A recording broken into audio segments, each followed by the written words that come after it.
السلام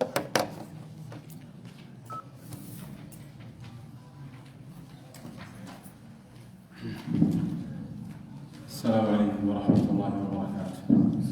الحمد لله رب العالمين، صلى الله وسلم وبارك وأنعم على عبده ورسوله محمد وعلى آله وصحبه أجمعين. أما بعد، وعشرك الشمائل المحمدية للإمام أبي عيسى الترمذي رحمه الله، وحين كنا باب كوات وهو باب خلق رسول الله صلى الله عليه وسلم. عين كل احتراي وبرتك كجري حديث هند ابن أبي هالة وصفين نبي صلى الله عليه وعلى آله وسلم. وحين جوجني أما ينقطع بين صفة النبي الصفين عليه الصلاة والسلام على الكون أقل العرنين سنقرار كيسو أما سنكيسو مدو إيريها أيها بلي النبي صلى الله عليه وسلم. سنكا أما سنقرار كيسو مدو إيريها أيها صفين له وحاوصنا على النبي صلى الله عليه وسلم. أما وجهيسا أما سنكيسا كدور بها النظر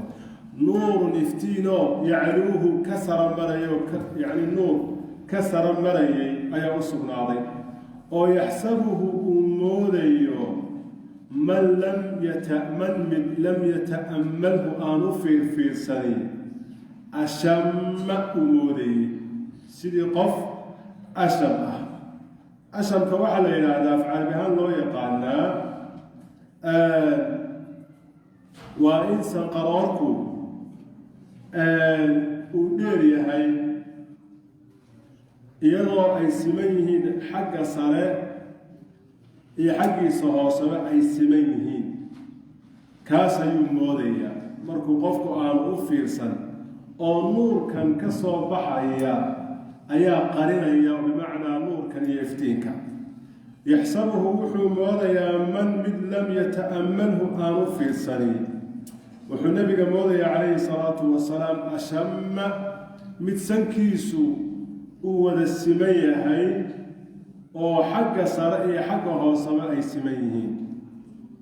kathul lixya wuxuu ahaa mid garhkiisu uu cufan yahayoo garh weyn oo cufan ayuu nabigu lahaa sala allahu calayh wasalam. kathigu waa marka uu timuhu ay fara badan yihiin oo qof dadka garh kale qaarna garhkoodu waa khafiifoo jidhkaa hoose waa la arkayaa, qaarna marka uu farabadanya isku cufan yahay jidhkiisa hoose lama arkayo. marka wuxuu nabigu sala allahu alay slam kafiifa lixya, mid garhkiisu aada u cufan yahay oo aada u badan yahay. sahlul khadayni labadiisa dhabani way shubnaayeenoo may muu dhafooraba weli dhafooro iyo lafa soo taagtaagan muu lahayna way shubnaayeen. daliiculfami afkiisuna waasic buu ahaa, يعني مو أفيرين أفكيسو واسع بوها أو مو أفيرين. وأنا نوعي من الدورة حديث كان ولقيت المعلومة ضعيف في حديث جابر أي نوعي من الدورة الكاسر من الإمام الدورة معاني ضليع الفم لو يقال، لكن طبعا كقاضنا يناو مو أفيرين النبي صلى الله عليه وسلم. مفلج الأسنان الكيسو وحي أهايين قارن اسكو دغانين، يعني فتح يا ودحيسي iflaajku waxa weeye shayga aan isku dhaganayn ee kala tagsan. marka de fatax waa weyn uu lahayne waxa laga tilmaamayaa oo iskumay dhaganayn ilkihiisu waxa uu yara dhaxeeyay waxa weeye fataxyeer baa u dhaxeeyay. daqiiqul masrubada waa naga tilmaamno waa shaashka ama shafka timaha ragga badanaaba ka soo baxa oo wax weeye weliba daqiiqo aan fara badnayn tima yar ah oo weliba is haysta sida xadiiska dambanaynu ugu iman doonta. kaana cunuqahu qoortiisa waxaad moodaaba nabiga sala allahu calayhi wasalam jiidu dumyatin sawir la nashqadeeyey ayaa la yidhahdaa. jiidku waa isla cunuqa wey, waa qoorta jiidna la yidhahdaa, cunuqna la yidhahdaa. jiidu dumyatin nashqadayn, qoorteedii oo kalaad moodaayo, qoor si fiican loo nashqadeeyo loo xardhay oo kalaad moodaayo, fii safaa'i lfidati, fidada saafinimadeeda ku dhex jirta.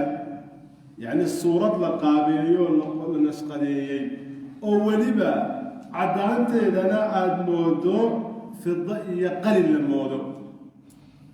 muctadilu lkhalqi, khalqigiisu miduu dhexdhexaad yahay buu ahaa. waa inagii soo wada arkayn, hadday dhararka iyo gaabnida noqoto dhexdhexaad buu ahaa, hadday buurida iyo dhuubnida noqoto dhexdhexaad buu ahaa, haddii timihiisa la eego dhexdhexaad bay ahaayeen. marka muctadilu lkhalqi,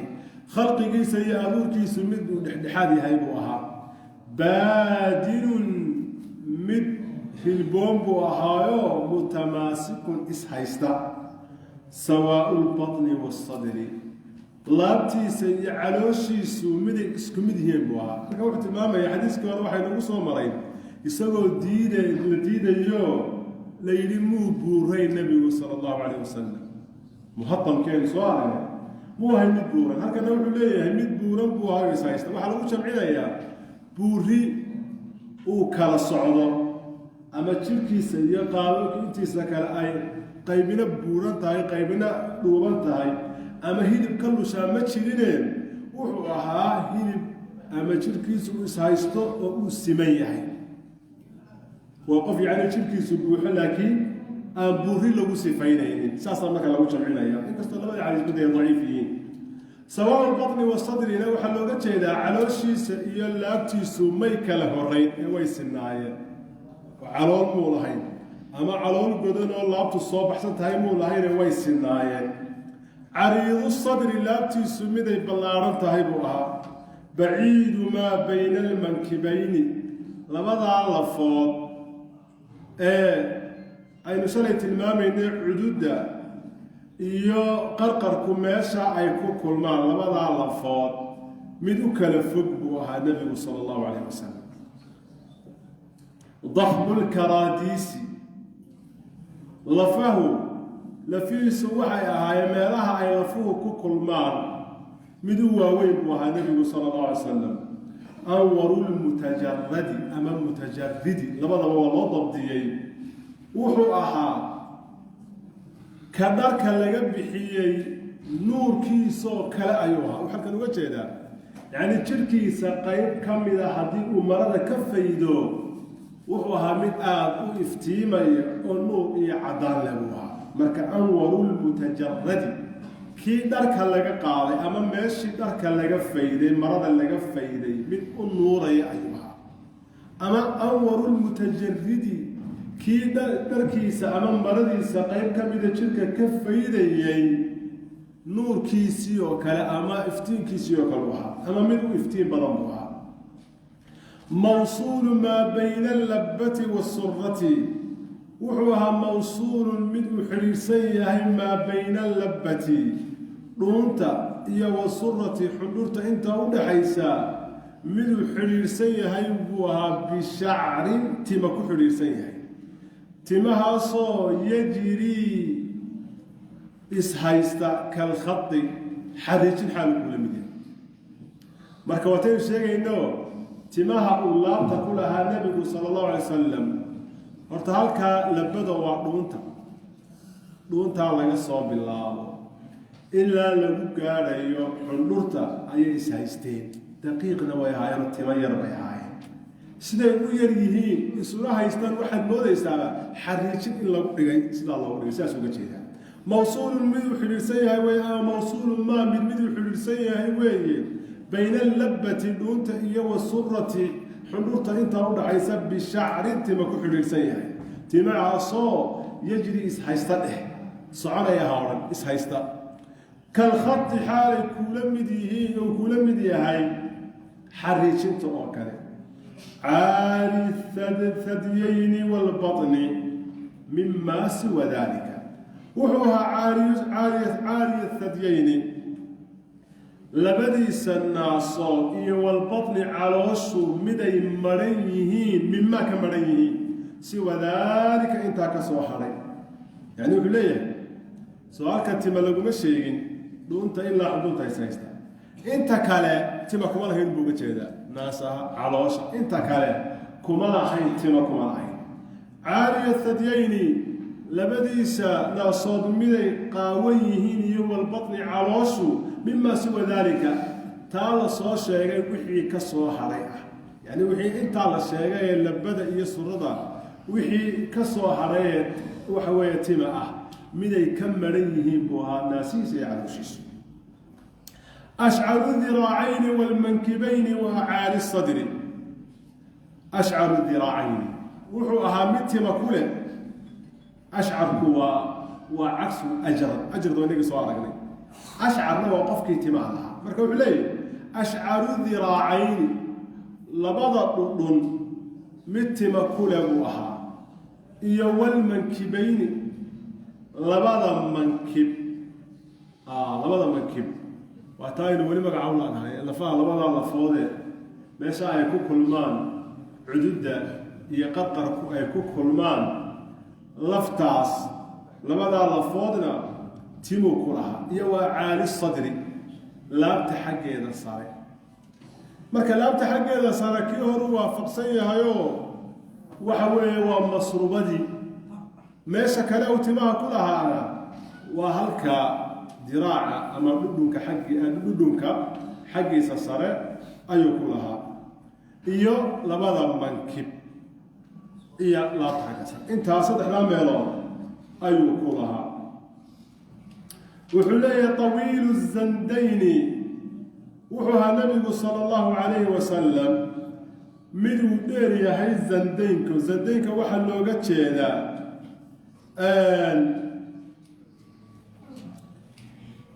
lafta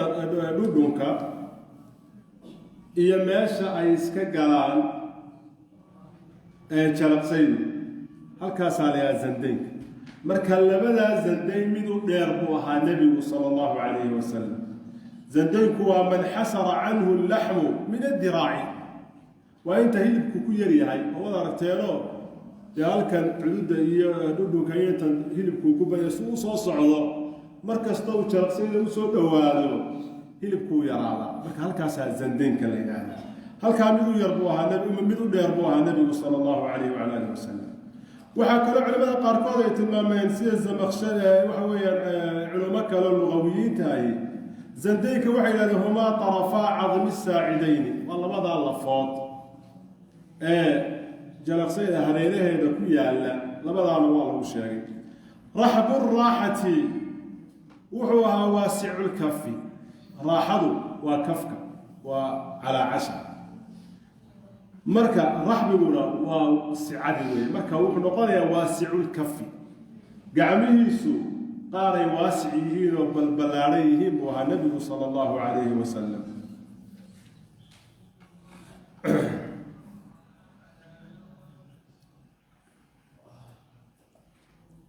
shathnulkafayni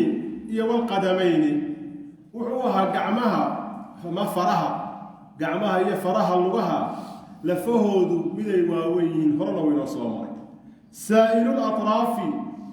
aw ama wuxuu yihi shaa'ilul atraafi wuxuu kaloo nebigu ahaa sala allahu calayhi wasalam saa'ilul atraafi iyo shaa'ilul atraafi oo siinkii in siin loo akriyo iyo shin loo akriyo macnahaana way isku dhow yihiin marka saa'ilul atraafku waxa weeye imtidaadul yadayni wa irtifaacu lasaabici gacmuhu inay fidsan yihiin faruhuna ay yaro sarreeyaan oo gacanta inteeda kale ay ka yaro sarreeyaan saa'ilku waa kaa saa'ilul atraafi shaa'ilul atraafna way isu dhow yihiinoo waa irtifaacu lasaabici ama tuulu lyadayni yacni farihiisu way dhaadheeraayeenoo korna way u kacsanaayeen marka labada macne sidaas ay kale yihiin khamsaanul akhmasayni ama khumsaanul akhmasayni labadaba waa loo dabdiyey khumsaan khaada in la godo iyo in la fadxiyo marka raysmagaadhadiisu miday sarraysa ay ahayd buu noqonaya oo khumsaanku ama akhmaska qofka la yidhaahdaa waa qofka raysmagaadhadiisu ay sarrayso wey waa meesha cagta calaacasheeda hoose ama cagta aan dhulka gaadhin rays magaadhada taaynu idhaahno wey marka rays magaadhadiisaasi way sarraysayoo oo dadku dee waa saddex nool mid unbuu noqonayaa qof cagtiisu wadhan tahay waa maciib bay yidhaahdaan iyo qof ay yaro kacsan tahay iyo qof aad usi kacsan tahay marka nebigu wuxuu sala allahu calay wasalam miday aad u kacsan tahay oo akhmaska waxaa la yihahdaa min alqadami almawdicu alladii laa yalsiqu bilardi minha cinda alwaqti markuu qofku u soconayo inta aan dhulka gaadhin waa rays magaadhada intaynagu naqaano masiixulqadamayni yanbuu canhuma almaau masiixulqadamayni labadiisa lugood waxay ahaayeen qaar malaasan oo yanbuu uu ka cararo ama uu ka dareero canhumaa xaggooda almaau biyuhu yacnii siday nadiifta u yihiin waxaabad moodaa meel masaxan oo aan biyuhu ku hakanaynin oo shaygu markaa uu dee nadiifta yahay ee uu siman yahay ee waxba aanay ku dheganayn biyuhu way ka yaacaan marka masiixulqadamayni labadiisa lugood waxay ahaayeen qaar amlasa ay amlasuhumaa qaar amlasoo engeganoo oo bimacnaa saafinimadooda iyo nadiiftooda qaar waxay ahaayeen aada mooddo inay amsax yihiin oo malaasan yihiin oo yanbuu uu ka soo boodayo ama ka fogaanayo canhumaa xaggooda almaau biyuhu ay ka dareerayaan idaa zaala marka uu tago ee bimacnaa uu socdo zaala waa soconayay qalcan si waxa weeye awood badan ayuu cagta u qaadayay ay rafaca rijlahu min alardi rafcan baa'inan wuxuu cagta kor uga qaadayay qaadid muuqda oo qofka eegaya sidii qof hoobja ciyaarayoo kale oo lugta ka qaadaya dhulka oo dadka qaarkoodba markay soconayaan lugahay dhulka ku masaxaan oo sidii qof waxa weeyaan jiitamayoo kale marka sidaa muu hayne lugtiisa qofka eegaya waxa weeye dhulka si xoog leh ayuu uga qaadayay nebigu sala allahu calayh wasalam idaa zaala ay bimacnaa idaa dahaba goorta uu tago ee uu socdo ee u dhaqaaqo zaala waa soconayay qalcan waxa weeye si awood leh socod awood leh oo lugta dhulka kor looga qaadayo yakhduu waa uu soconayay nebigu sala allahu calayh wasalam takafiyan sidii qof sii fooraro oo kale wayamshii waana soconayay hawlan si deganna waa u soconayay nebigu sala allahu alay wasalam dariicu lmishyati socodkiisu wuxuu ahaa mishyadu waa hay-adu mashigii dariicay bimacnaa sariicu lmashi socodkiisu waxaa mid israacraaca oo mid lug intuu qaada haddana siduu qof xanuunsanayo kale uma socon jirine socodkiisu uu isku dhadhawaayo waxa weeye sariic buu ahaa idaa mashaa goorta u socdo kaannamaa waxaabad moodaa yanxaqu inuu ka soo hoobanayo min sababin meel sarraysa wa ida iltafata goorta uu jeestana iltafata jamiican uu wada jeesan jiray khaafidu طarfi waxaa nebigu sala اllah alay slam mid araggiisa hoosu raariciya nadaruhu daymadiisa ila alardi uu eegaya atwalu waa ka dheeraa ama uu ka fara badnaa min nadarihi eegmadiisa ila samaa'i samada u eegayo oo nebigu sala allah alay slam markuu soconayo marba dhinac ma milicsan jirin waxay dhaha qofka sidaa sameeya waa qof iyana nacasa waa nacas qofka sidaa sameeya yacni caqligiisa xumqi baa ku yeela jira iyo fudayd iyo deg deg qof markuu soconayo marba sidaa nebigu sala allah alay slam sidaana sanka umuu taagi jirine nebigu calayhi salaatu wasalaam tawaaduc buu u socon jiray isku dheg iyo qof kibir ka dheeryahay hortiisu eegi jiray dhulkusaa u eegi jiray nebigu sala allahu alay wasalam wuxuuna samayn jiray mararka qaarkoodna samada uu eegi jiray isagoo ku ta'amulaya sida xadiiska abi muusa alashcari fi saxiixi muslim wa kaana kaiiran maa yanduru ila asamaa waxaa nebigu sala allah alay salam waqtiyada badan in badan oo ka mid a samada mid eegmada u eegayaana eegma ta'amul weeye ugu fiirfiirsanayo khalqiga ilaahay ku ta'amulaya laakiin markuu soconayo nebigu sala allahu calayh wasalam hoostuu eegi jiray socodka noocaasina laba faa'iidaa ku jiro tawaaduc horta ku jira koo waa marka labaadee ishaadii waxaad ka ilaalinaysaa in wax ilaahay nacay ay ku dhacaan ishaada ku dhacdo sida dumarka qaawan dad xumaan samaynaya waxa ay sheegay ku dhacdo marka ishaadii baa ku ilaasha dadka wanaagsan ishu sida waxay ka mid tahay marka aan baraarujinayna meelaha ugu khatarsan ee qalbiga laga weeraro qalbigu maadaama uu xanuunsado mararka qaarkood u dhinto weerarku xaguu kaga yimaadaa rasaastu waxay kaga timaadaa ama manaafidiisa indhaha afka dhagaha meelahaasay kaga timaada marka qofku indhihii hadduu ku eego wax xun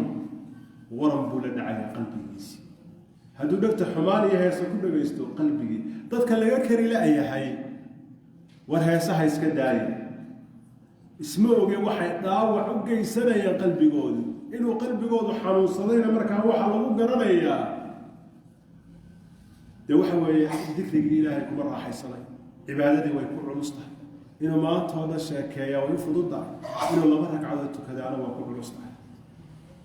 waxa calaamadaha lagu garanaya qalbigu inuu xanuunsanayo ama dhintay daacadii iyo dikrigii ayuu ciriir dareemaya marka isma oga sida maanta dadku ugu yaacaan markay xanuun dareemaan dhakhaatiirta waxaa jira xanuunka qalbiga ku dhaca dawadiisana culamada taqaana marka dadka la leeyahay ku maqiiqanaya heesaha maxaa loo diidayaa heesuhu waxa akhriyaya waxaa laga hortaagan yahay quluubtoodu inay dhimato ama ay xanuunsato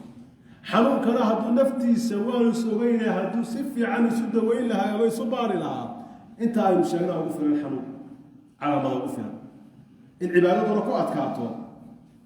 hadalka iyo hadal tirada iyo macaasiduna uu macaansado cibaadaduna ay bir ku noqoto badalka qaarkood iyagoo masaajidka inay xoogaa sii fadhiyaan way ku adagtay waxaa laga yaabaa assalaamu calaykum assalaamu calaykum marka la yihahdo inuu carabo degdeg u carabo qofku wuxuu moodaya talo qofka ma hawlbaa u taala ma waxbaa loo sheegay si uu soo socdo halkan istaagaya walaadka masaajid markaasuu sheeko bilaabaya qofkaas qalbigiisa baa xanuunsanaya marka manaafidda in la ilaaliyo waa muhiim araggaa la mida arday badanoo tulaabo cilmi marka caamada laga yimaado wax laga yaaba xifdiga inuu ku adkaaday wax laga yaaba sababtiisu inuu yahay indhihiisa wuxuu ku daawaday oo moobilkan kaga daawaday maantana fitnadu dee meeshay marasa waynu ogin dumarkii intaysa soo wada qurxiyaan dibadda u soo baxay bal hudheeladeena inagu dhow eega burco waxaa lagu yaqaanay in dumarkeedu xijaaban yihiin iminka waxba inagu soo bilaabmay diricii wiilka ahaa ee dumarku xulan jireen baa dib u soo maro ay dibadda ugu soo bixi jireen marka calaa kulli xaal waxaynu uga jeednaa araggaa hoosta loo laabayo faa'iidooyinkaasaa ku jira jullu nadarihi nabiga sala allahu calayh wasalam eegmadiisa badankeedu jullu bimacnaa mucdam ay mucdamu nadarihi eegmadiisa badankeedu waxay ahayd almulaaxadatu daymo shalayna waynu soo aragnay ama iminkana uu inoogu jiray xadiiskan waida iltafata jamiican marka kan iyo kaas waxa madayn iska soo horjeedaan marka iskama soo horjeedaana waxaa looga jeedaa marka uu cid la hadlayo nebigu waa soo wada qaabili jiray laakiin markuu dee wax yaro eegayo oo maalan sanqar buu maqlay qofkii waxbuu arkay qofkuu doonaya inuu yaro eego mulaaxaday ahayd oo hoostuu ka yara eegi jiray nebigu sala alla alay slam saasaa marka lagu jamcinaya laakiin markay cidi u yeedho ama cid uu la hadlayo wuu soo wada qaabili jiray nebigu sala alla alay salam yasuuqu asxaabahu asxaabtiisa wuu kaxayn jiray waxaa looga jeedaa yuqadimuhum amaamahu isagu kamuu horreyn jirinoo ugu soo dabafayna sida maanta madaxdu ay samayso nebigu sidaa ma ahayn calayhi salaatu wasalaam oo nebigu calayhi salaatu wasalaam tawaaduciisa qofku hadduu cadaalada yimaado madaxda maanta maxaa loo ilaaliyaa waa daalimiin cadaaladday ka fog yihiin ummaddoo dhan baa wada haysataa xoolihii ummadday cuneen sidaa daraaddeed way baqayaan kaasi waa sababtay ciidamada waad arkaysaa in madaxweyne oo boqoloo qof harara ka yaacaya intaasoo gaari xuuf arladayba la moodayo in balaaya dhacday laba arrimood midun baa ku kalifay mid waa kaanu sheegnay waa daalim marka dadkanu ka baqaya inay qabsadaanoo miduu xoolihiisi cunay miduu dulmiyey miduu dhibaateeyey inuu wax yeelo ama takabur iyo khalqiga ilaahay inuu iska weyneynayo laakiin nebi maxamed sala allah alay slam ciidan mama lahayn ilaaliyaba markuu meel soo marana dadku weyneyn ay weyneynayaan nebiga sal ly slam ayay istaagi jireen oo waxa weeyaan salaami jireen laakiin cid muu lahayn aska tiraada war ka bayr nabiga meesha soo maraya bayr ka kac halkan salawaatullaahi wa salaamuhu wa barakaatuhu calayh saxaabadii nasaasay ahaayeen laakiin umaraa usuu madaxda mutakabbiriinta ee dhaalimiinta ah ayaa waxa soo dariyey in waxa weeye 100 gaari dhinac walba laga dhigo labadaas sababood mid uu ayaana keenaysa haddaanay labaduba ku kulmin marka wuxuu leeyahay suuqu asxaabtiisa uu kaxayn jiray oo isagu ciidanka xagga dambe ka mari jiray nabigu sallallahu alayhi wasallam yani marka ay wada socdaan marka laakiin dagaal lagu jiro uu hormari jiray nabigu sallallahu alayhi wasallam waayo geesi buu nabigu alayhi salaatu wasalaam laakiin saxaabadiisa markay wada socdaan iskama horeysan jiray soo dabagaleen ma oran jirin bal isagu daba socon jiray ka daciifka ah si aan looga tagin ka daciifka ka taagta ka xanuunsanaya marka nabigu alayhi salaatu wasalaam mutawaadi ah sidaba khud qaacida qofku markasta oo rabbigii uu garto uu isku ligaa markasta cilmi iyo aakhira uu xusuusto uu isku ligaa qof iskibriya haddaad aragto waa qof maran ولذلك سلف بحورة جدا قف اسمه كبريو إلا نقص ودريمية أيو رجعية نقص ودريمية ما كان نقص جي بدون إنه يركب كبر وناقص وإلا قفك علم يسوع وصحيح هاي ربي يجي خصوصا واستدلال لا ما هضيمك يا إذا جيتكم مركب ولانتو أي مرسدين أي بوحدو صاصي ترى مسدين سويت هذا ويصاف اللي أنا وين بوحدة تمرنا مرة قفت سكة تاجي ذاك سكة كبرية وقف مرة حب حمامه قف قال لكن بوحاوس كل جا خلق إلهي سكما ويني وحوق هذا إنه يهي قف ضعيف إنه يسوق أصحابه ويبدأ من لقي بالسلام وحكم بالله ويبدأ بالله من لقي عده لكم بالسلام سلام بكم بالله السلام عليكم ورحمة الله وبركاته بكم بالله حديث كان هذا بقى حديث كي ورسيله المامني بقى صفويك النبي وصفيين حديث هذا طلبة حديث ضعيف صليله المامني هي شيء الفاظ بدر وكمل أحاديث كأي كسو أرارتي أو حوي سياق من بعض ضعيفين ما هم عليه اللفظ كستول لبدا حديث كتيرا إنه ضعيف يا دوينك سومر إلى أحاديث تهورت هو ضمن وينوي من ضمن قال رحمه الله تعالى حدثنا وحنا ورمي إلى أبو موسى النور رمي محمد بن المثنى قال وحول أبو موسى حدثنا وحنا ورمي محمد بن جعفر بن نور رمي قال محمد بن جعفر وحول حدثنا شعبة نور رمي عن سماك بن حرب شعبة كورين يا سماك بن حرب قال سماك وحولين سمعت وحن مقل جابر بن سمرة جابر إلى السمراء بن مغلو يقول له كان وحوها رسول الله صلى الله عليه وسلم رسولك الليل ضليع الفم أشكل العين منهوس العقل سيدا صلها قال شعبة وحلي قلت لسماك باكور ما ضليع الفم كم حد بتشيدا قال وحلي عظيم الفم من أفكيسو أنو يرين أفكيسو واسع يهيبوها عظيم الفم وأفويناها كفصيل ونقد الصومالي آمر كيلودناهاي أفكوين عيب بينونا قام مركا حديثك فشرحها يصوم قفدي عامان يقول يسدات العدد يقول حامد أفوين حلا إنه بركو سوق عطار مركا العلماء waxay ku fasireen waasi'u fam mid afkiis uu waasi' yahay waxa oo carabta agtooda waxa ceeb qofku inuu af yar yahay waa ceeb culimada qaarkood waxay ku fasireen waxa looga jeedaa daliic al-fami waxa weeye fasaaxadiisa baday waasi'u al-fasaax oo markuu hadalkiisu wuxuu ahaa hadal qawi ah oo macna fara badan xambaarsan قلت وحقولي ما أشكال العين وحتى وحوها النبي صلى الله عليه وسلم أشكال العين قوام محي قال وحولي الطويل شق العين دلاعة إشا أي واسعها وما يدير يرين إندوه دلاع عودني واسع بيهاي سيدا والي شيخ الإنادة أبو العباس الحيتمي أشرف الوسائل كيسة كتاب كانوا كشر رحي وحولي اعترضه القاضي عياض وغيره قاطعيات غير كود وحي اعتراضين أشكال العين كإن لغو فسرا طويل شق العين ويديدين وحي هو وهم وأنا غلط سيدا الصواب كان الضليع أشكال العين كوحوين والحمرة تكون في بياض العين إيشا انت يدعب ويلكو مدوي سماها انت يدعب أو عسان يري كل احتلال أي أشكال العين ليلان لكن تفسير كالفتي سحديث كي كاستود ضعف كوتشيرو إشكال با اعتراض كقاضعيات كوتشيرو وحبوك جتشي حديث كي علي وحين الصواء رجلين والنبي قال له في سفين وأدعج العينين دعج كنا ونجيت المامنا الشريو وشدة سوادها في شدة بياضها إيش أنت هذا المدونين آدو مدودها أنت هذا عادنا آدو عضهاي أي دعج ليانا مركا تفسير كاس دعج كان لغة مركا اللون نقضي وكان إيمانيا إشكال كقاضي عيار وحكروا كانوا إيمانيا ده تفسير كي وحوي السماك ابن حرب على كل حال سيدة صواب كاهي وإلا يا طويل شق العين أي صح إنديس النبي صلى الله عليه وسلم يرينين إن هو وين وحق دلاعة وين وبلا ربي على النبي صلى الله عليه وسلم قلت وحقول ما منهوس العقب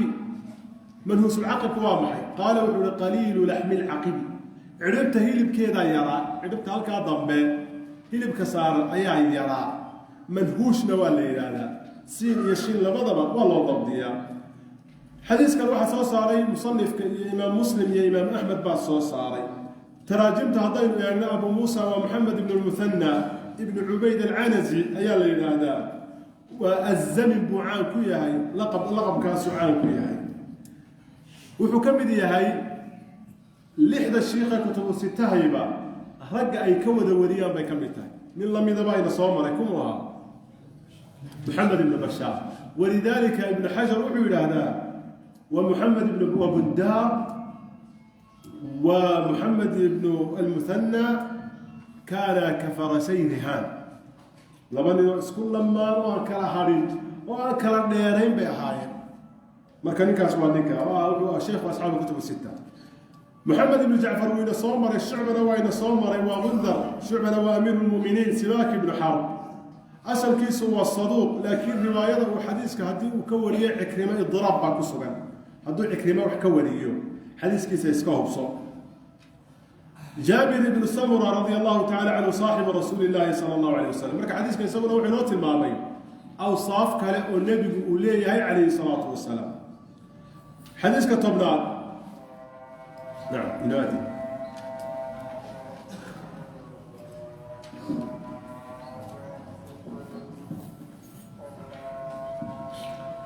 الله أكبر الله أكبر الله أكبر الله أكبر أشهد أن لا إله إلا الله أشهد أن لا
حي على الفلاح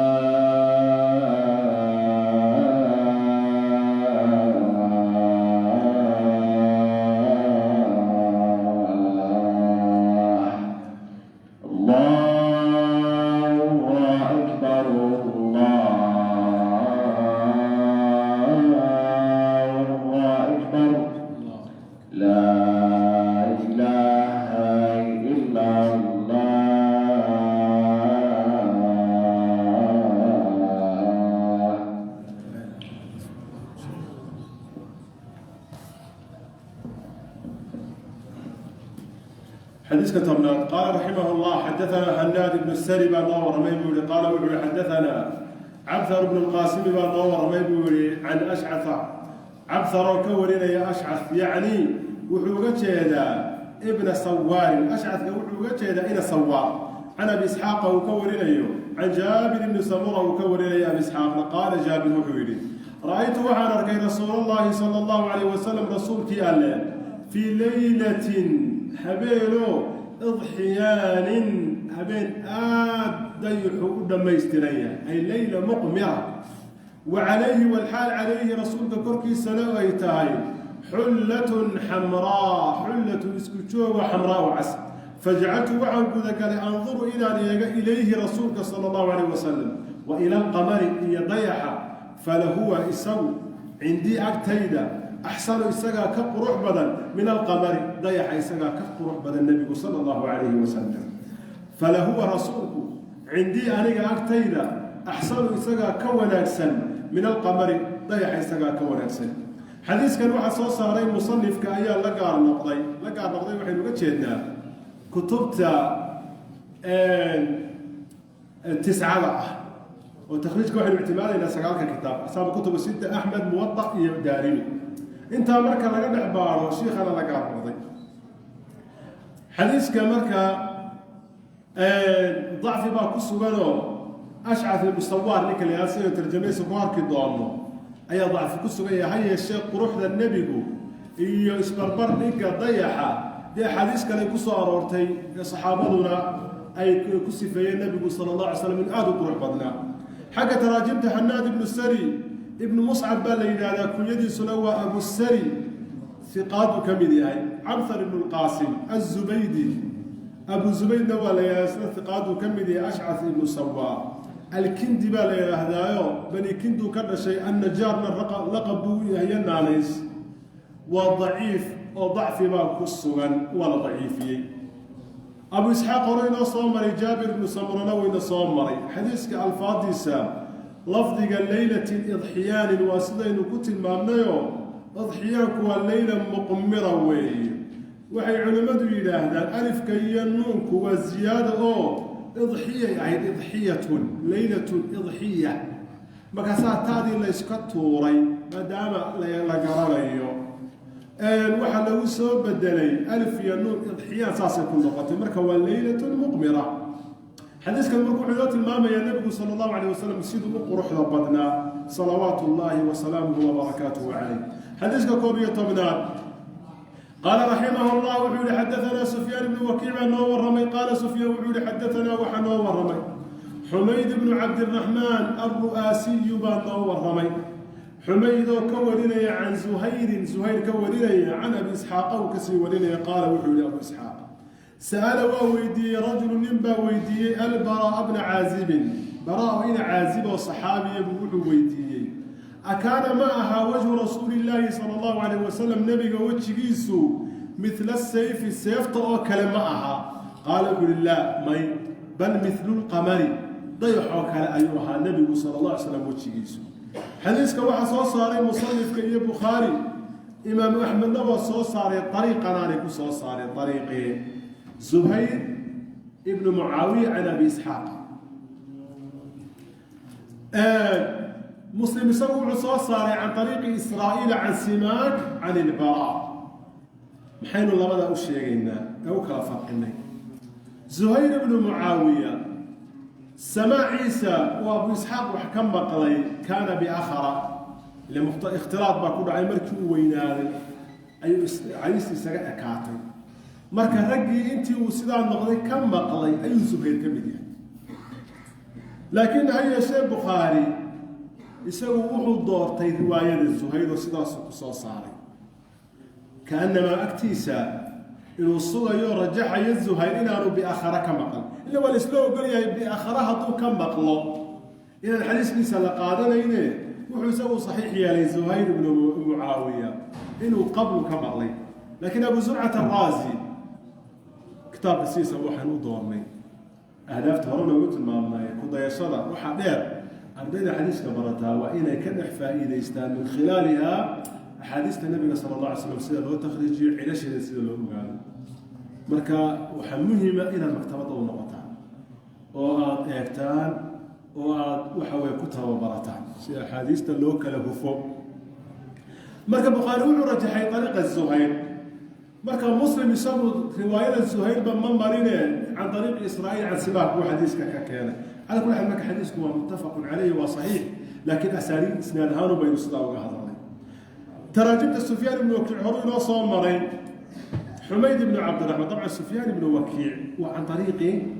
الترمذي لكن عن طريق البخاري سفيان بن وكيع وحبك موريه حميد بن عبد الرحمن وحميد بن عبد الرحمن بن حميد بن عبد الرحمن الرؤاسي ثقات كمدي زهير بن معاوية أبو خيثمة الجعفي بان إلى هذا يسوون ثقات كمدي أبو إسحاق حلقة وحكم قريبا خلاف كتانية أبو إسحاق السبيعي هو إنه صومري برانا وإن صومري حديثكم مركا وحوة الماما ينبا ويديي براء وجهك النبي صلى الله عليه وسلم سيفه كلامها ما يقول يوحها طيح حاله وجهه لو معنى علماء التفسير نيكا يوحوا ويدينا يا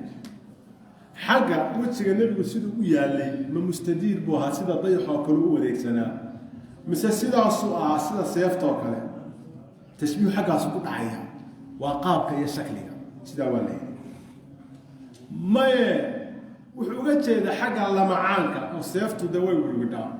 dayixuna wuu iftiimaa marka xagga wirwidhka iyo iftiinka iyo quruxda seeftoo kale ah markaasuu yahay maya dee waxaa ka iftiin badan seefta dayixu ahaa buu yidhi haddaba labadaas waxaad moodaa inuu kala rajaxayo cinda muslim ziyaada ku jirto ninku markii uu ku yidhi wejiga nebigu sala allahu alay slam sida seeftoo kale ma aha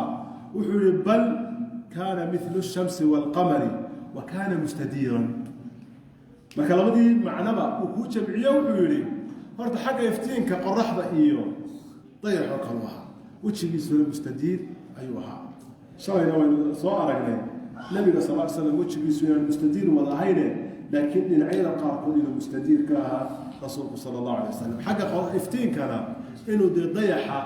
uu ka iftiin badnaa ama la mid ahaa xadiista wada ku aragnay halka hadda waxaan baraarujinayaa waxaa jira arrin aan sax ahayn oo dadka qaarkood kutubta qaarkood aad ku arkaysaano waxay odhan jireen nebigu waxay yidhaahdaan nebigu sala allahu alay wasalam harba ma lahayn waayo waxaan harbay isagiibaa iftiin socda ahaa marka dee iftiin har ma sameeyo ee cid kaluu har ka dhex sameeya soo sidaa maaha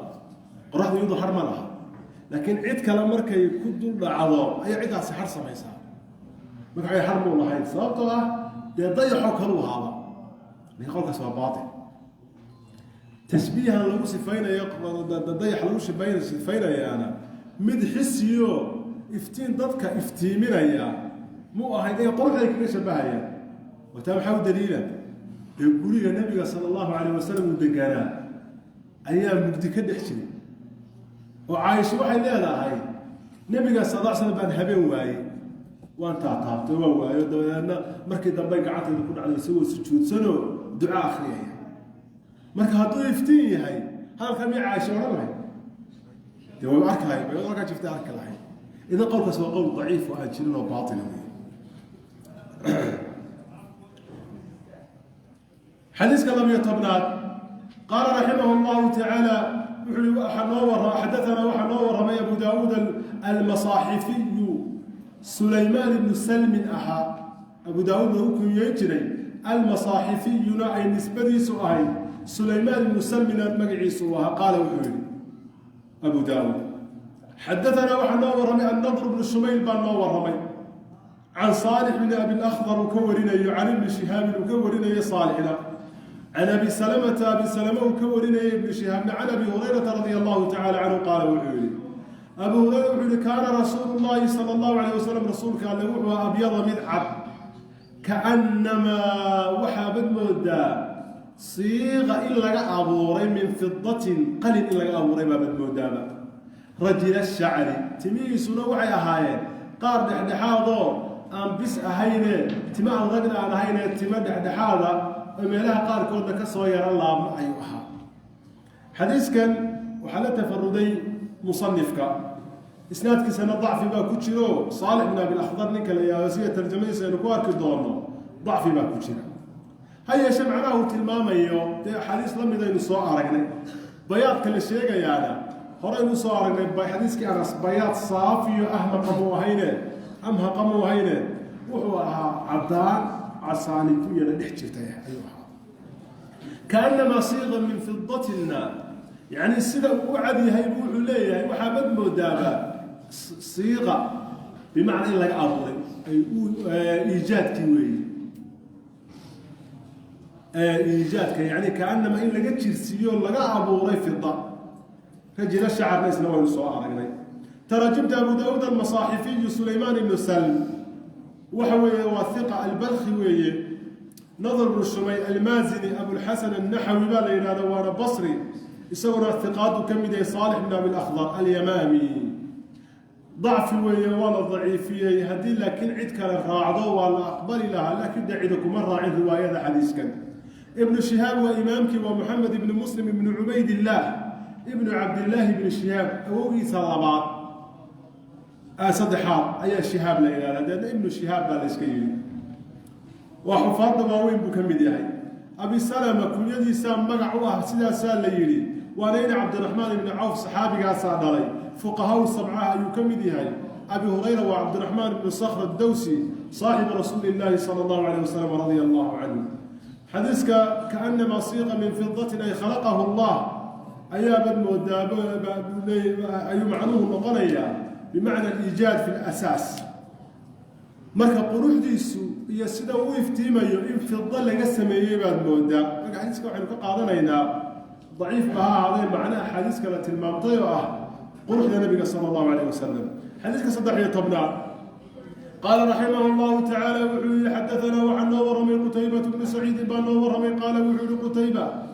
أخبرني وحي ورمي الليث بن سعد أي ورمي عن أبي الزبير وكورني عن جابر بن عبد الله أن رسول الله صلى الله عليه وسلم رسولك يا قال وحي العرض والله يصوب بندق علي كركيغا الأنبياء والنبي يدن بالله يصوب بندق يلا يتصي فإذا موسى وابا موسى عليه السلام كركي سنبدقري هاتين ضرب نوع من الرجال ثقة كمدة وكأنه المود ضرب بمعنى دحدحارة ضرب من الرجال يعني من دحدحارة كأنه حبد مودابا من رجال الشنوءة قلد الشنوءة اللي يلادو ذكا كذا الشيء قلد أسد مودابين هو يجيها ورأيت عيسى بن مريم أيان أركي عليه السلام نبت قد يكون كسات فإذا وابي سبيو أقرب أولو من رأيت عدا أركي به سقى شبيها كان شبه أولو يهي عروة بن مسعود عروة إلى مسعودة أيام المودع عدا يسوء كاشية دويه عروة بن مسعود الثقفي ورأيت إبراهيم النبي إبراهيم باركي عليه السلام نبت قد يكركي ساته فإذا وبيسقي أقرب من عدة وقدوي رأيت أن أركي به إساق قدو شبيها حق كاشها وصاحبكم إذنك صاحب كيوي يعني النبي قد شيدا نفسه نفهانت سوق شيدا يعني عد النبي إبراهيم هو كاشا بطنين ورسولك صلى الله عليه وسلم ورأيت وحكى له أن أركي جبرائيل عليه السلام نبي جبريل بان أركي فإذا واب يسقي أقرب من عنده وقدو رأيت أن أركي به يسقي وقدو شبيها حقا كان شاي دحية صحابي الدحية اللي أنا ودحية بن خليفة أي أبو وقدو حديث كانوا الشيخ سؤالوري مصنف كي مسلمي أحمد باوري حديث كواحد كتير لي أبو الزبير وينوي مضى ترجمة سيو ومحمد بن مسلم ابن تدرس المكي ومدلس عن عليه مدلس قادوا عن عليه محاكا نشا ها أصل كده التدليس هو ضعف هذا مدلس عن عليه لكن ده قواعد بين سواق على ضوابط الجرح والتعديل كوحة كم ذا راوغة التدليس كي سوحة للتحملات هذه رواية قاركود وحكوريسا أي عديان أما أي سغناتو إن تدليس كيسا أي نغاق في العالين سيدا هالكا ليث بن سعد هدو حكوري أبو الزبير أبو الزبير نبو عن عني سواحا لغو حنباريا إلي تهي محمولة على السماع وأيو وحوي ونغاق في العالين ليث بن سعد رحمه الله تعالى. marka xadiisku waa sahih muslim baa soo saaray. taraajimta qutayba hore inoo soo maray layth ibn sa'ad wa imam ahli misr wa layth ibn sa'ad ibn abd الرحمن الفهمي abu al-harith al-misri aimada mashahirta muhaddithin reer masr weey. أبو الزبير ومحمد بن مسلم بن تدرس الأسدي مولاه المكي وصدوق إلا أنه يدلس جابر بن عبد الله بن حرام صاحب رسول الله صلى الله عليه وسلم صحابي النارين. حديث كان نبي عليه صلى الله عليه وسلم عرض علي الأنبياء نبي الله يصاب النجم سيدنا الله يصاب النجم لما معنى علماء التفسيرين وحصور قلبه إلى إنه الرياك أركي رياض النبي دون واحد ولو كشفي أما aragtida uu sheegaya waa laylatul israa habeenkii la dheelmiyay ayuu soo wada arkay sidee buu arkay Allahu a'lam wixii qayba lama sii galgale ka qarsoon wuxuu yiri marka wuxuu noo sifaynayaa sida midabadoodu kala ahaayeen fayda Musa darbun ay naw'un min ar-rijal sida waa la yiri waxa kale la khafiiful lahm waxa kale la yiri wasad min ar-rijal waa nin dhexdhexaad ah oo aan dheerayn gaabnayn buurnayn duubnayn وحبل مدابو من رجال الشنوءة هي شنوءة لبدا هو لو ضبطيه وقال كم إذا قبائل غير يمانيات مركا قلدا سابو يجيها غير هبل بابو يجيها ساس معنا وضعيا وحكى لنا النبي عليه الصلاة والسلام عيسى نوان أركيو وهو يكاب الصحابي اللي هذا عروة بن مسعود عدة أو كشبهين يسقون دويهين وهو عروة بن مسعود كتبت قاتل وحكوار كسيئة ولعروة بن مسعود وأخو عبد الله بن مسعود وغرب صح معه مجدين قفل ولا رهايين عبد الله بن مسعود اللي ورجل عروة أيوة عروة بن مسعود الثقفي وعن كيقول إبراهيم عدة يسجد دويهين حاجة كان شاه وصاحبك والنبي محمد عليه الصلاة والسلام صوت النبي إبراهيم النبي قصو كذا عليه الصلاة والسلام أدبوسو وبوبوحك وحكى كيقول ملك جبريل عدة يسوي كاين ملك جبريل صورة بدل مقيمة ملائكة يا بشر كلها كانت دوين هو حاجة كذا وقت هذا مركب بالآدم اسكسر بيقوم ملك جبريل عدة هو كان شدوا وصحابي قال هذا دحية بن خليفة الكلبي أجملهم دحية الجميل جاء على صورته جبريل وكسر الفيل سكوي هذا أجملهم صحابة وحاول روح بنا دحية الجميل جاء على صورته جبريل مركني كاس مركا عايز وحو كايو إنه لو شيغ النبي صلى الله عليه وسلم عده هو كان وحوها نبي إبراهيم عليه السلام حديث كان قدام بيا باب كان قال رحمه الله تعالى حديث كافر يتمناد ويانا حدثنا سفيان بن وكيع عن ربيبي ومحمد بن بشار المعنى واحد معناها حديث كاي وريان لبدا حديثي لبدا طريقه سيوده يوكل وريين لفظ قبلها كوكل الدوانا داري المعنى واحد معناه هو متكلية قال وحينا لبدود أخبرنا يزيد بن هارون بن عن سعيد جريري سعيد جريري لوتيري أي كوري قال وحنا سمعت وحن مغلي أبو الطفيلي صحابي أبو الطفيلي يقول له رأيت وحن ركي النبي صلى الله عليه وسلم نبي قال ركيبولي وما بقي من محر على وجه الأرض أما ذكر كذا كمسقنا أحد القفة رآه النبي أركي عليه الصلاة والسلام غيري وأنا نقاهي أبو طفيل باه الله يو أختي يا صديقي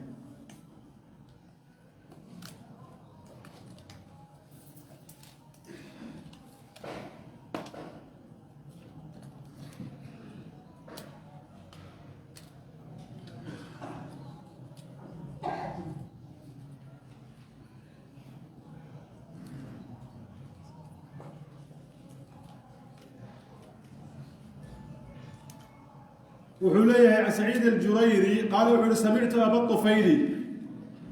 الطفيل بن مقلي صحابي قال صالح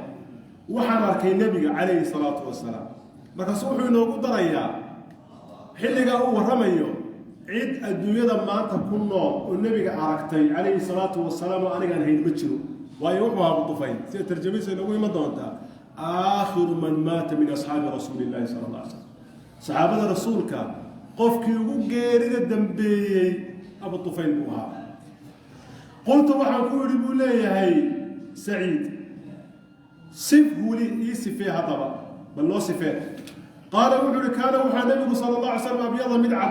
أو مليحا قروح بدن أو مقصدا دحدحاده أو لنعك استاد كأكتبه دحدحاده أم بورين بومنين ديرين قابنين دحدحاده حديث كان واحد صار مصنف كي بخاري وفي الأدب المفرد يا إمام أحمد لما تضحي كوري عن طريق يزيد بن هارون عن الجريري رواد هذا الجريري كورته والله بني عباس بن فروخ الجريري هي سعيد بن إياس ونكاين لائمك سنة كتشر الجريري مركا إمام أحمد هي بخاري في الأدب المفرد هي مصنف وحي كوري عن طريق يزيد بن هارون عن الجريري عن أبي الطفيل وحى خلافي مسلمون عن طريق عبد الأعلى ابن عبد الأعلى عن الجريري أي كوري مركز رواية مسلم يا بوقي وبارك صابت وحوي جريري وحكم ذا مختلطين رجس كل احتاطي حديثتي مركو ويدادي اختلاطي مركز يزيد بن هارون بعد الاختلاط محكمة سيادة الأدين هذه رواية مسلم لا يعني عجب ضعيف ونقلها مركز مسلم باوع كوري عن طريق عبد الأعلى ابن عبد الأعلى عبد الأعلى ابن عبد الأعلى السماعي سوى قديم وهروب ماضي مركز حديث صحيح وهي حقا سقنا شاه وصحيح مسلم بان الصوص صاري رواية مسلم وحي قوين يسال رواية ذاك المركز رواية مسلم نواب بين قفلات تراجمت السفيان بن وكيع محمد بن بشار هذين وصل بن يزيد بن هارون ابن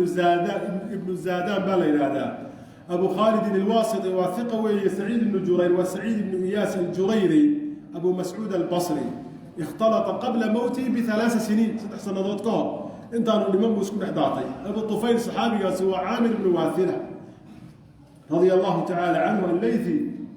وآخر من مات من أصحاب رسول الله صلى الله عليه وسلم تاريخ مركز بقولي طبعا أيوب بنتي رضي الله تعالى عنه وأرضاه الفاضة كان رسول الله صلى الله عليه وسلم أبيض مليحا مليح من ملح الشيء بالإلادايو ملوحة أي حسنة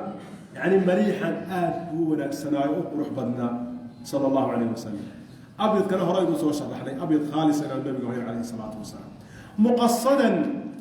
مقصد كوعل الذي ليس بجسيم ولا نحيف ولا طويل ولا قصير قفك أن ديرين قابلين بورين دوبرين أيا لهذا مقصد بمعنى ربعادي أي نصوارين أما ربعادي أي نصوارين إيو قصد كان أما مقصد كان اسكو معنوي مركا حديثكم وحنا كقادنينا نبي صلى الله عليه وعلى آله وسلم إنه يا قروح بدنا خلقه سنو سنو ما يسترى وحده عبارة عن النبي عليه الصلاة والسلام حديث كان يكون ختمينا باب كانوا يكون ختمين حديث كسن يتمنى قال رحمه الله حدثنا عبد الله بن عبد الرحمن بن نور رمي قال حدثنا ابراهيم بن المنذر الحزامي بن نور رمي قال حدثنا عبد العزيز بن ابي ثابت الزهري بن نور رمي قال حدثني وعن ورمي اسماعيل بن ابراهيم ابن اخي موسى بن عقبه اي نور رمي عن موسى بن عقبه اديرك بكورنا عن موسى بن عقبه عن كريب موسى لكريب بكورنا عن ابن عباس رضي الله عنهما قال ابن عباس كان رسول الله صلى الله عليه وسلم رسول كان له أفلجت ثنيتين دوليسو أما الكيس أنت الله نسويا مد فانتح يقول أبوها إذا قلت تكلم وحضر النبي صلى الله عليه وسلم رؤيا ولا أركي كالنور افتين وكلم أو يخرج كصباحيا من بين ثنايا دوليسك هذا يعيد افتين كصباحيا أي الأركي حديث كان المصنف كان لا تفردي وعن الضعيف وعبد العزيز كان ليلى هذا ابن ابي ثابت الزهري اي كتر وضعيف تراجمت هذين مع عبد الله بن عبد الرحمن الطائفي الثقفي الدارمي وشيخ مسند كلها كتاب كالسنن الدارمي ابراهيم بن المنذر وابراهيم بن المنذر بن عبد الله بن المنذر الحزامي ويسمونه راوي صدوقه عبد العزيز بن ابي ثابت وضعيف ولبا الضعف في سؤال دريا متروكه كتبتي وحديثتك قرطي ايا كلمتي وكغبتي دابدنا waxay inuu ka joogsado mar hadaan xifdisanay xadiiste inuu iska waramo daana xadiistiisi oo dhan ba khalad ka buuxsamay xadiistiisa asan iskaga tagay marka ismaaciil ibn ibrahim ibn akhi muusa ibn uqba ayaa adeeru ah wa thiqa موسى بن عقبة وإمامك أهل المغازي مغازي دولان النبي صلى الله عليه وسلم قنت بدن لها يسوون الثقات كم جاي كريب ابن أبي مسلم بن هذا هو مولى ابن عباس رضي الله تعالى عنه عبد الله بن عباس وعبد الله بن عباس بن عبد المطلب ابن عم النبي صلى الله عليه وسلم ورسولك يناديركي وحنا كم إذا علماء الصحابة حديث كان مركا وقت المامية دور أرهموض قارن الصومرين دور كارهموض وحي كلي النبي وكسفه عليه الصلاة والسلام إنها أفلج الثانيتين هرون إلى صومريو فلج كوا إلكها آنس كل الجنين أي فتح ذي يرود حيصو وحكروت المامي مركو النبي وهذا عليه الصلاة والسلام وحبل المولى دولي سنين من افتين كسو بحيو أي المولى هي شد حديث كوا ضعيف أو مصونان هل كاشيخ وحلو وسو قلنا ذي عتبكي كوات وقوم قعدري